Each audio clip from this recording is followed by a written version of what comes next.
Hey Magic fans, back again for the last box of set boosters in our opening series. And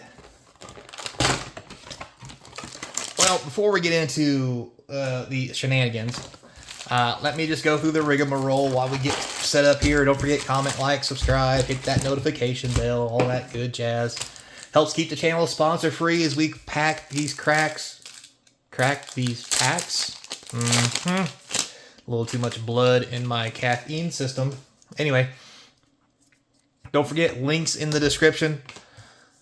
Goes to the eBay store, TCG player, all that good stuff, where all these cards are going to be up for sale, at least the ones I can sell. Sale.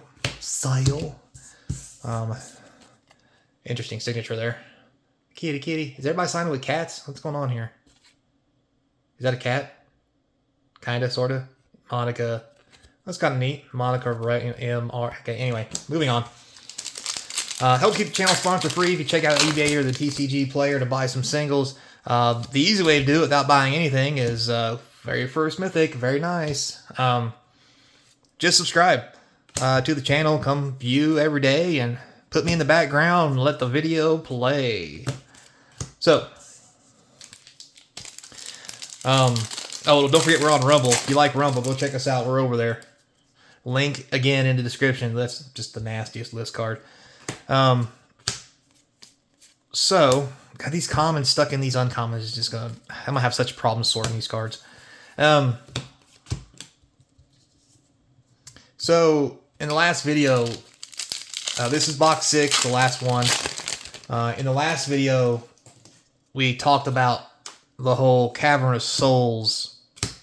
We'll call it shenanigans, if you will, where we got a Cavern of Souls last box. However, out of 11 boxes, we got one Cavern of Souls. That was this last box. We had to go through 11 boxes to get one Cavern of Souls.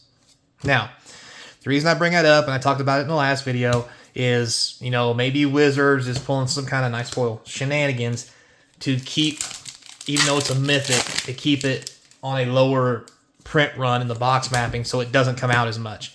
And I'm going to be honest, until Wizards comes out and shows me the box mapping sheet, like we have for Alpha, Beta, and what have you, I will not believe that they're not doing that now, because it's impossible for just one mythic to get, well, it's statistically impossible to get one mythic out of 11 boxes of a single card from a set. It's never happened to me before, and it has happened in this set. That's a good rare. Expensive. But anyway, point being, it's a very pricey card. And like I mentioned in that set, I think they have it on the print run sheet with other cards in the same spot. So, giant Caterpillar, Big Fuzz in the house. Anyway, full echoes. That's pretty cool. So anyway, and like I mentioned, I thought maybe it's on the sheet in the exact same spot as some of the Dino tokens. So you get Dino tokens instead of a Cavern of Soul, because the Dino tokens don't come up very often. I get like, I think I've had five or so at most. And that may be an exaggeration of where it's at in the spot, but you get what I'm saying, right? I think it's in a spot with another card that we don't see very much of, and you get one or the other, not always the Cavern of Souls like you should on the print run. And until they tell me something different and show me the print run sheet, I don't believe them. If anybody out there has this other same idea, phenomenon, or feeling, let me know, because I think it's a testament to more shenanigans that Wizards is pulling to keep reprint values high so they can keep reprinting them. Cavern of Souls has been reprinted several times. I think it was out there like it should be. It would be less than $25. Because it was to begin with, until everybody started realizing how hard it really was to pull. Another example of that, Jeweled Lotus. Remember Jeweled Lotus from Commander Masters? How hard it was to pull one of those? Like, you could go whole boxes and not get one in collector's boxes. Hungry Lynx. Huh. That might actually be a decent card from the list. Holy shit, it only took 6 boxes. Anyway, so the Commander, the Jeweled Lotus from Commander Legends is so expensive because you don't get it like you do the rest of the mythics. And I think that's what they're doing with some of these cards. And I'm going to be honest with you, that's honestly a bunch of bullshit. Because that's a shitty way to run your fucking business, to purposely make something harder to get than the rest of the cards with the same rarity. Now, if you want to make it a special card, hard to pull, like the Dino cards or whatever, fine, you can do that. However, you cannot say that it's a mythic and have it inserted at a less number of odds than you normally would a mythic. That is actually false advertising. Mythic number 2, basic land. So, example, this basic land that's a Jurassic land, I have 2 of these in 12 boxes, maybe 3, because this is the 12th box. Does that not sound like Cavern of Souls kind of rarity? And that's where I'm going with it. And I really think because of shenanigans like that, more people... thought I saw an uncommon in here. I think more people are going to leave Wizards because they're fudging the numbers and not putting cards in the way they should, along with all their other shady business practices. Ooh, a foil mythic. Now that's kind of cool. Had one of those in a while. And 2 rares. Wow. It's those kind of shady practices that makes the game not collectible, along with all the other stuff that they're doing. Playable, yeah, but not collectible. And again, game piece error. You want everything to be a game piece. You just want to drive the price of everything down. That's fine. You can do that. But then guess what? When people stop buying your stuff because it no longer has the needed value to buy a box, then guess what? They're going to buy it somewhere else for a different price. Because right now, collectors and stores were opening boxes, generating a lot of their sales so they could sell them on secondary market. But now, if the stores don't buy them, and then nobody else goes in to buy them, therefore making the cards harder to get, they should go up. But the problem is, the market won't change unless the same number of people play the game that were there to begin with. So as these people step away, the cards become harder to get, it actually levels out. So let's say you have 20,000, as an example, say you have 20,000 players playing. So a card is worth $5, okay? Ooh, nice mythic. Number 4. So a card's worth $20. Now, if that card is now harder to pull, let's say Cavern of Souls, but it's on a reprint, you would think the price would drop. But if the price only drops $5 to $10, but they're actually selling less of the product, it's really simple. The people who stopped playing the game have now, not only have they artificially tried to generate demand, but the people playing the game, trash list card. Ooh, mythic number 5, about time. Another land, fantastic. The people playing the game who are left will have the same demand as before when the card was in print the first time, and now nobody wants it because the people who already have it, and the demand for it is smaller because there's less people. So if a $20 card, like, I know it's 25, we'll say $25 card now is Cavern of Souls, you would think that the card would go up in price because less people are playing the game, so therefore less product is being open, so forth and so forth and so on. You can make that argument, and that's true except for the fact that if that was the value when 30,000 people played because of demand, guess what? It will still be that value or less if 10,000 of those people leave, the demand goes down by 10,000 people, then the people who don't need it because people don't need it, it means the card's not worth as much because nobody's buying it, so the price goes down. So by purposely inflating the number of mythics that you don't pull and chasing people away from the game, they're going to keep the card semi-high, another mythic, but the price will still go down because the people who originally wanted the card stopped playing because A, they couldn't get it in the packs that they needed, so therefore, they just don't get it. Because a lot of people are casual, they want to trade for it or whatever, so it doesn't behoove them to make those changes. Leap, boy, Stronghold, been a while. So it doesn't behoove them to make those changes. Dominus Rex, that is a great card right there. Wow, 3 rares in that pack. That's pretty sweet.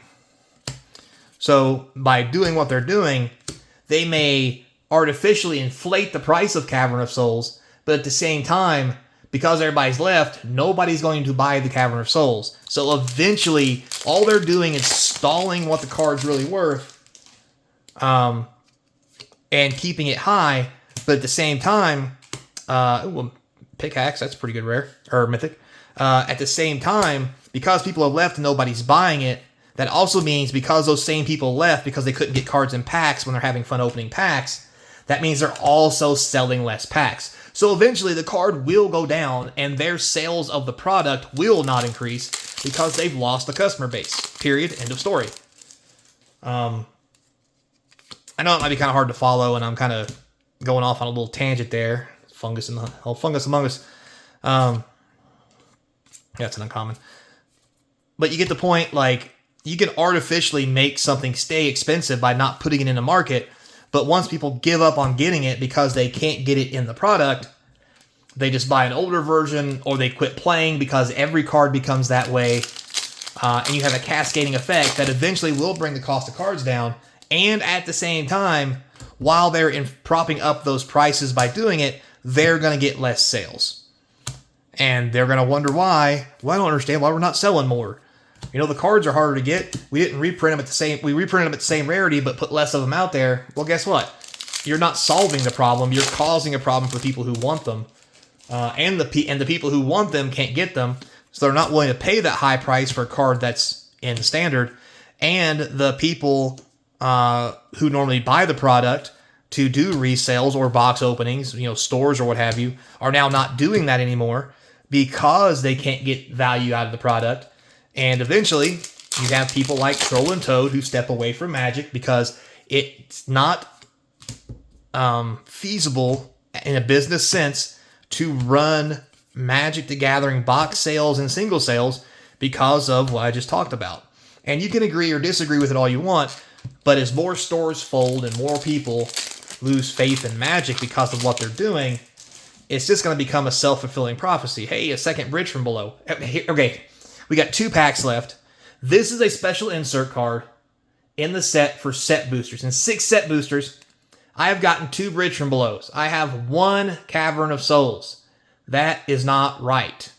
This is a rare, but it's also a rare insert.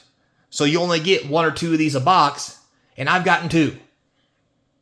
Again, why do I not have more Cavern of Souls? It doesn't make sense.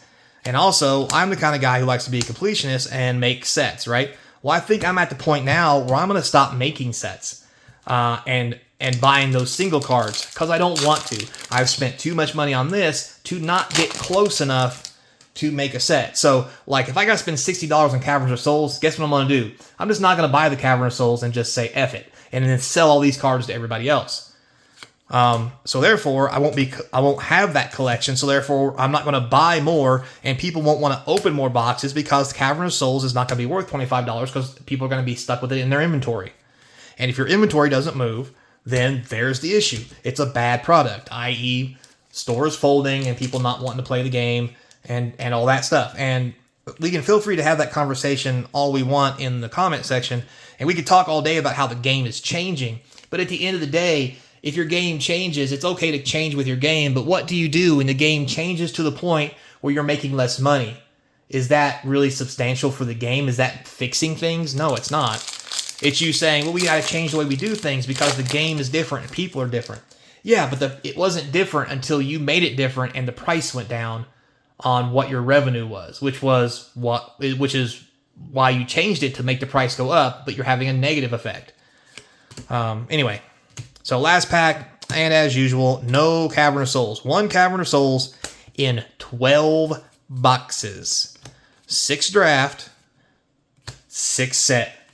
1 Cavern of Souls. 1. It makes statistically no mathematical sense. It should almost never happen. When I have 4 and 5 of all these other cards, it makes no sense for me not to have at least a second Cavern of Souls. It's mathematically impossible. And for the box topper, we have a Mimic Vat. That's actually kind of cool. So, All right, TED Talk's over, so's my rant. Sorry, guys. This feels like a good box opening. I mean, monetary-wise, it seems okay. We got a Dominus Rex. And here's another thing, too. Like I said, here's the land. Were these supposed to be Cavernous Soul spots? I have one Indominus Rex. This is what people are bitching about, too. I have one Dino card in the entire box and 2 land. I don't give 2 craps about the land. The land should be in another spot, like maybe, I don't know, this land spot, because it doesn't matter. Just a lot of stuff wrong with this from a standpoint of how they missed the mark on making this a good product. There's a lot of things that are good about this in the general sense of it, but at the end of time, the game piece era is kind of ruining the sets and how Wizards operates, and until they realize that, they're just going to keep losing money until they start firing people, which honestly needs to happen at very high levels on several different areas. But anyway, till next time, be kind. Hope to see you crossing the game table. I'm going to do some math. All right, time to go do the math and figure out how fucking ridiculous this is.